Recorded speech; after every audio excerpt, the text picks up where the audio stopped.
Hey guys, how you doing? It's the Intuitive Investor from StockTwits. So check this out. I'm going to be really quick about this. So if you haven't already read the earnings report for Tattooed Chef, let me save you some time. Great report. Pretty much, if you even consider looking at the earnings call, it's on YouTube. You'll be able to find it. It runs around 39 minutes. So, I've read the report, saw the video. And it's pretty much reiterating the same thing. Whatever you're going to read on the earnings report, it's pretty much being regurgitated on the earnings call. So a couple things that I wanted to point out.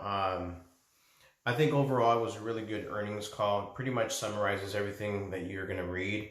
It's an easy read, by the way, so it's not something that you have to run away from. It's only about 6 pages, which I embrace that. Typically, some of these earnings reports can run hundreds of pages, so it's an easy read.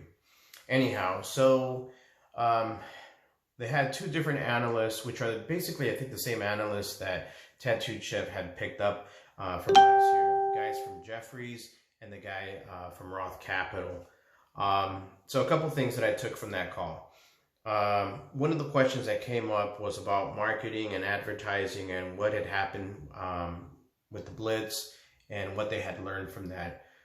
Personally, I think it was a really good question. It's something that I'd been asking myself. I think investors like you and myself, we had been promised, or at least the language that we heard from Tattooed Chef was that we were going to see this marketing blitz.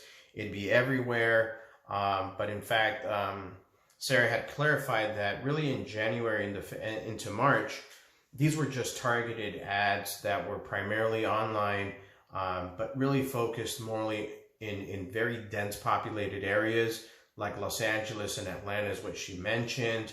But that starting in March, we would probably see additional ads. These would actually be on TV and commercials, also in high dense populated areas, both through connected TV and digital TV media. So that's a good sign. I mean, I think what they're doing is just being a little bit more targeted. They're being very precise. Versus just spending millions of dollars across the board where people who could care less about the product wouldn't care to see it or wouldn't care to buy it anyways. So maybe the language that they use when they consider an advertising blitz or a marketing blitz was the wrong language to use. So let's get that out of our system. We can move on now.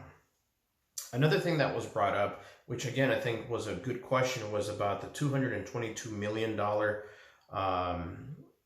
guidance revenue for 2021, which is like the big thing that everybody's talking about, that they are not matching the consensus of $224 million. I think it was the analyst from Jefferies who was bringing up that question and wanting to understand why, if Tattooed Chef had secured additional distribution points with these different markets, including Target and Whole Foods and Bristol Myers and several others, I can't remember. Why hadn't the figure of $222 million, which would have been given back in December, had not been increased to reflect all this new potential business that's going to be coming our way? So Sam and a few other people attempted to answer the question. I think basically what they're doing is just being conservative, which I think is a smart move. For me, I think it's better for them to be conservative. Really, there's no way of predicting what's going to happen with these new distribution points, these new retail stores. There's no way of predicting it. But I think on the other side, I would rather, under promise and over deliver is, I guess, the statement is the best way to say. I think it would leave a great taste in everybody's mouth if we blow expectations away rather than having to explain to investors and analysts why we came up short. So I think it was a really smart move for them to maintain the $222 million goal for 2021. Other than that, I mean, the two analysts that were there on the call are, again, the same ones that had been with us since December. One of them holding, another one having a buy rating. I think after today's call, we might see maybe new price targets. We'll we'll see. But I think now that this first official earnings report is out of the gate, I think it's going to attract more analysts. You know, the company's brand new in the sense that it's brand new to, you know, the NASDAQ and whatnot. It's been around since 2017, but it's new in the sense that no one knows it. No one really knows about it. And so I think with time, this is going to be one of those stocks that it's going to just take its time to really garner the respect from the market, from insiders, from hedge funds, et cetera, et cetera, et cetera. So for me, I'm treating this as a long-term hold. For me, a long-term hold is well anything over a year. I've only got one other stock that I've held longer than a year, and it's absolutely paid off immensely. And so I think this is one of those Ron Paul Peel stocks where you just set it and forget it. Meaning that if you're looking for some crazy insane pop or anything like that, I don't think we're going to get that from Tattooed Chef. I think what we're going to see is just a nice upflow. There's going to be some drops. But you know, that's going to happen. You know, we're probably going to see some sell-off. I think we saw some in the after hours of the market. But you know what?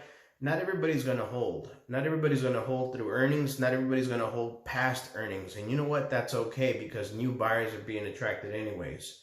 So those are my 2 cents, guys. I've literally just saved you like 39 minutes of your life by not reading the earnings report and not having to listen to the earnings call. You can thank me later. So anyhow, if you guys have any comments, anything to add, please just leave them at the bottom of the video on the comment section. Also, if you're on StockTwits, don't forget to subscribe. Follow me at Intuitive Investor. I'll see you there. Bye. Let's go make this money, by the way.